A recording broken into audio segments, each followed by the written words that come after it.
I wasn't sure if I was going to shoot NRL Hunter this year or not because of all the other things I want to get into, but a few buddies convinced me to do it, so I'm shooting NRL Hunter this year, and I had to build out a gun because I'm letting somebody else borrow my gun from last year, and it's a whole other thing. But field matches are ultimately what I find the most fun right now, which is why I'm doing the run and gun. It's why I'm doing NRL, and there's some other matches I want to try out as well. So I ended up having to build out a gun, and hopefully this gun will get used in some of those other matches, but that's further down the road. We'll talk about that then. But I'm out here today, got a quick range vlog for you guys, just showing you. Gonna collect zero, gonna test out a few different types of ammo just to see what kind of velocity we're getting, what kind of groups we're able to get out of it with factory ammo. Now, I'm probably ultimately going to use, well, I say probably, I know I'm gonna use Eagle Eye ammo. That stuff is amazing, but I wanna see with some stuff off the shelf what kind of performance this gun will do, and I know it will only get better with the Eagle Eye ammo. Now, I realize I have not talked about this gun, so let me give you a quick overview of it before we get into the shooting. This year for NRL Hunter, I decided to do a custom build that I'll be shooting in open heavy.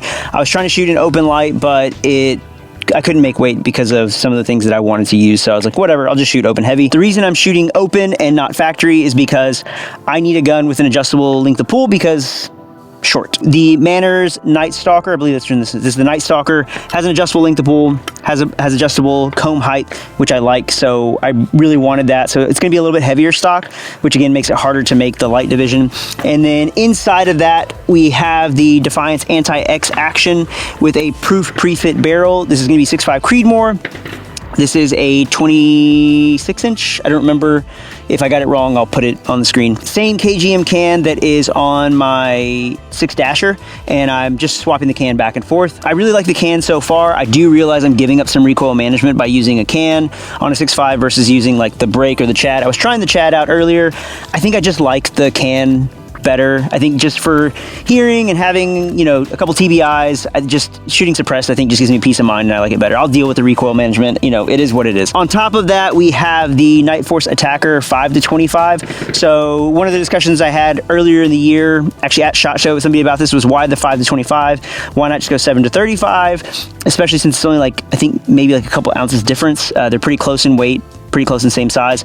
So the reason being is because I'm going to be shooting more zoomed out, being that it's a field match. I want the reticle to appear a little bit bigger, so having the lower magnification range allows the reticle to be a little bit bigger. If I go to the 7-35 and I zoom out, the reticle I think gets a little bit too fine, especially for my eyes. So that's why I've got this. I've got the Coing. I moved the diving board on here.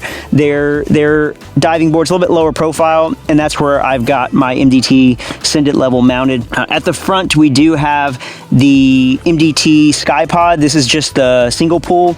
I am toying with the idea of shooting a double pull or triple pull.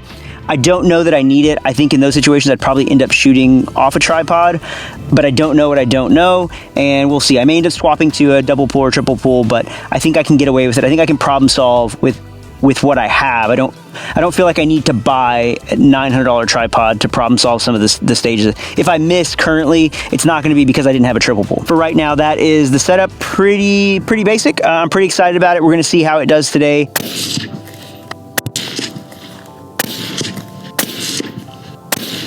All right, so there's the groups. It was 1, 2, 3, 4, 5, so not great. And I don't know if that's the ammo or if that's me. The barrel's still being hot, but we're gonna throw up another target. All right, got the target up there. So we're gonna test out these other 4 ammos that I have with me and see if those group any better. Also get some of the velocities and then do some building breaks. All right, so first up, we've got the Bauer Precision. This is their 140 grain OTM boat tail. Try this out, see how it does. I think that can might be loose. Yeah, it was the can. All right, so gonna have to reshoot that group.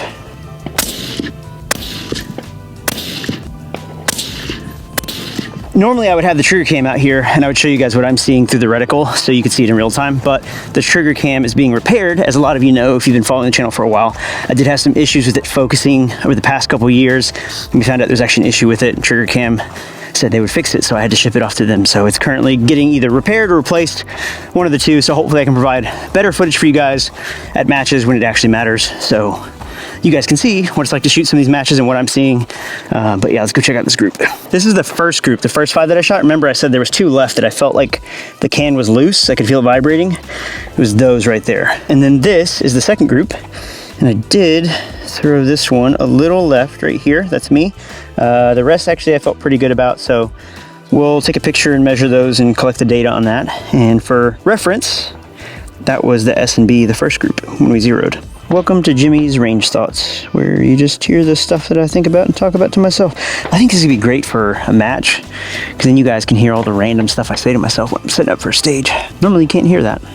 Probably don't want to, honestly. So now we've got the, what did we just load up? The Nosler, their 140 grain hollow point.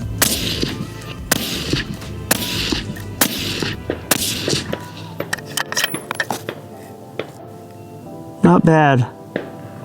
Not great, but not bad. I did throw one left. I might have thrown two, but oh, maybe that's just the ammo. But I did throw one left. I felt that. So could also be the barrel. It's just being hot. This is that group. So it was 1, 2, 3, 4, 5. So this could be me. It could be the ammo. It could be a couple things. So if I were going to use this ammo, I would test this some more, do a few more groups, and actually do a larger group size as well, just to see how it's performing. But not bad. I think probably not acceptable for some people, but not bad. If the lateral deviation wasn't as big, it might be a pretty decent ammo to use. So again, that's why I would need to do more testing with it. Now, those could all be me. Like the lateral shift could all just be me.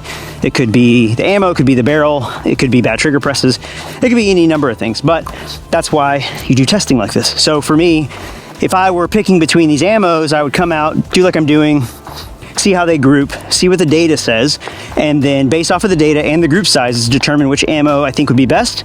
Then I would buy some more of that, test it, do larger sample sizes, do multiple sample sizes to see if that really is acceptable, or if it's just something I just gotta deal with, right? So like if that's the only ammo I could get, and I know that's how it's gonna perform, I gotta keep that in the back of my mind as I go shoot a stage. Still got some heat in it, but I don't have all day. I let her cool a little bit, but I don't have all day to sit here and wait for it to completely cool. And in the Texas summers, it's gonna be hot anyways, so it'd be what it'd be. But we'll see what she does. This is the SMKs, they're 140.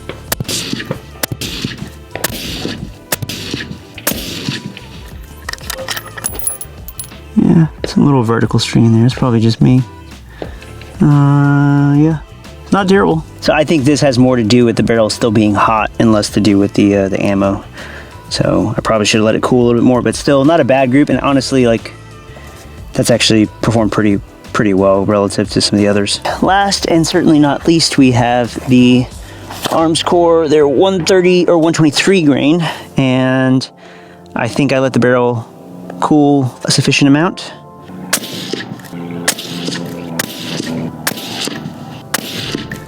Here we go. All right. Yeah, I threw one high, threw one a little left.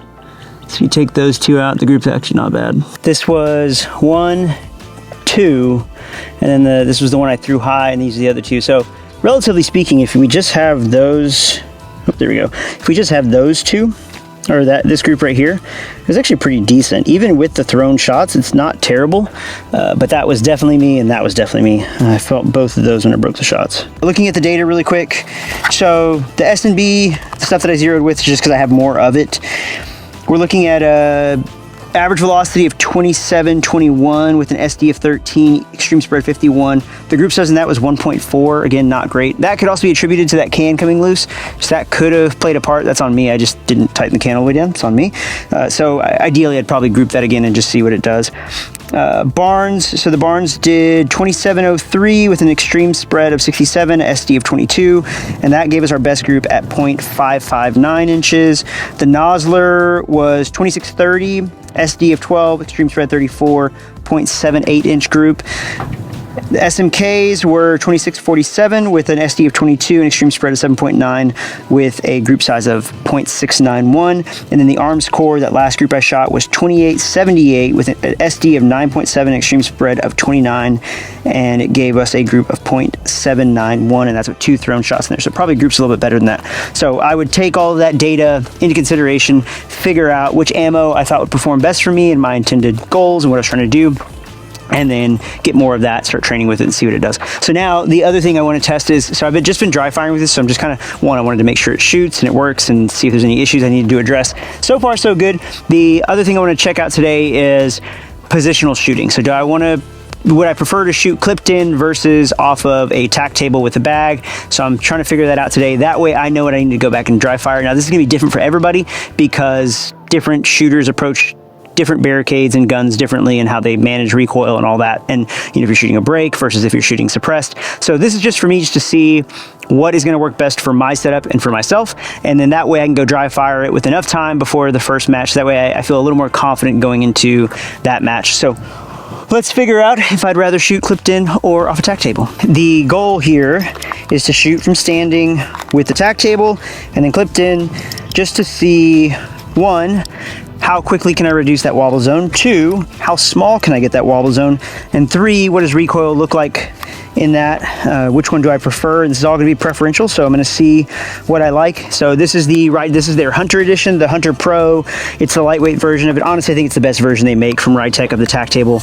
It is, yeah. It's just, I think the size of it is perfect. The weight is really good, easy to throw into a bag, fits in your pocket.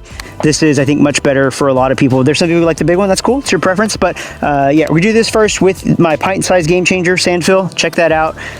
Gonna shoot off of that, then we're gonna go clipped in, and I'm gonna compare what I see. Ideally, I could show you this with the trigger cam, but I explained that already.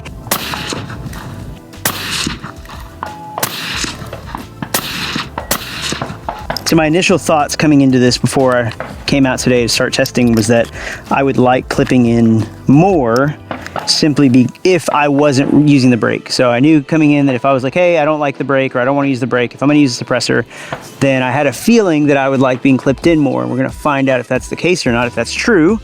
So let's go clipped in and see what we think. And I could be completely wrong, but again, this is why we test it.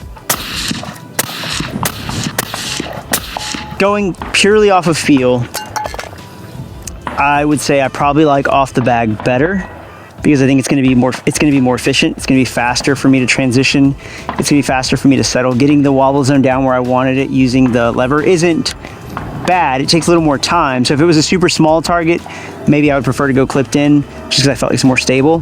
The recoil I thought would be better from the tripod.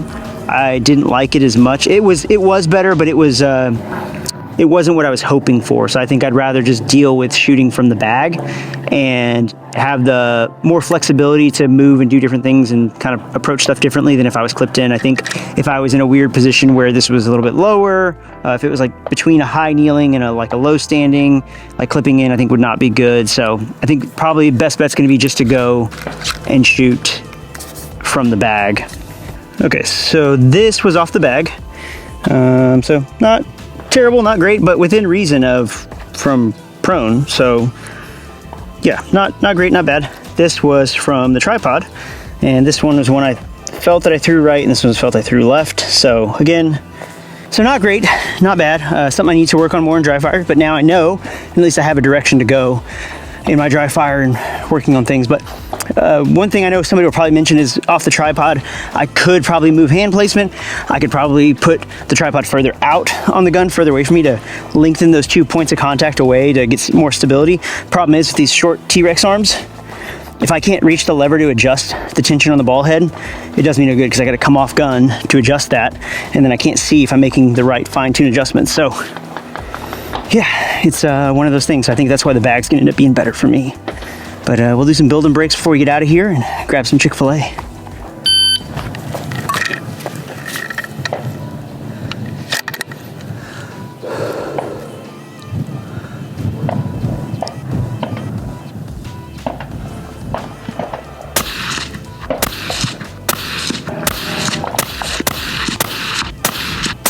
That's a lot of wobble there, Jim. A lot of wobble we got to pull out of this. I've had my Chick-fil-A. I've had time to think about how the gun shot today. I'm really excited about the potential of that gun, especially when I get some Eagle Eye ammo. I think that ammo would do really well through it, especially if it's anything like the 6-dasher that I got or the 6.5 that Ryder's been shooting. I saw a Ryder shoot and what his 6.5 did at Joe's class, and it was really impressive. So I think getting some of that ammo will help, and the gun will perform extremely well. That setup is very nice, and I'm super excited about it. So I think the gun will definitely outperform me. Getting used to how light that gun is and then shooting it with a can is going to take a little bit of time.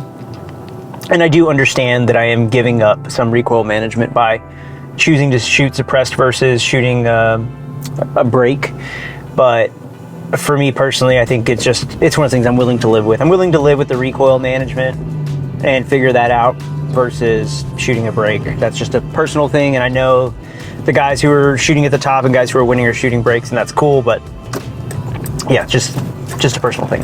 But I will say what is going to be the bigger determining factor for me and how I perform and how well I do is going to be reducing that wobble zone, especially from that standing position, practicing those build and breaks and how long it took me to get stable enough and still not breaking the shot the way that I wanted to, or having the wobble zone down to where I felt like it needed to be for those shots. That's going to be the big thing. So that's something I've got to work really hard on the next few weeks leading up to the match, and see what I can do to help reduce some of that and improve that. And I think if I can do that and, you know, make some decent win calls, I think I'll do okay. But that's going to be the big thing for me, is getting that wobble zone down to an acceptable amount. So any tips you guys have on that, let me know. And if, you know, me going to a triple pull and doing rear tripod is the answer, that may be what I have to do. So we'll see. I want to give a quick shout out to the guys over at Tag Firearms. James there helped me with this build out. So he helped me source everything and answer questions, as did Ryder. Ryder didn't help me source it, but he answered a lot of questions. So I want to give a big thank you to them too. So big shout out to Tag Firearms. Big thank you to Ryder. Go check him out if you're not already. Go check out Tag Firearms if you haven't already. They are no longer sponsors of the channel, just with the economy and everything and other stuff, they're expanding in other ways. So, but they're still homies, and I still support them, and they still support me. So, want to give them a shout out.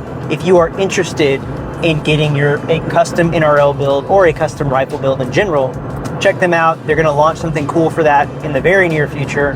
But yeah, hit them up, shoot them a DM, call, ask for James. He'll answer you. He'll answer whatever questions you got, get you set up. But yeah, anything you want to see about this gun in the future, things that you think I need to work on, or tips you may have, leave them in the comments down below. Make sure that like and subscribe. Crunch out that bell so I get notified every time I upload a video. You get notified every time I upload a video. And I'll see you guys in the next one. Really quick, just a quick PSA for you guys. If you're using these DJI mics or any of the little mics and they have the little dead cat on them, these are for wind. They are wind filters. So if you're inside or there's no wind, you don't need this. So if you come inside, just boop, pop it off. You don't need it because it looks dumb. That's all. Also, I love you. Hopefully this works out, and hopefully you guys can see me. Because if you can't, oh well. I don't even know how to start these anymore. I haven't done a video in so long. Oh, almost dropped the nuggets.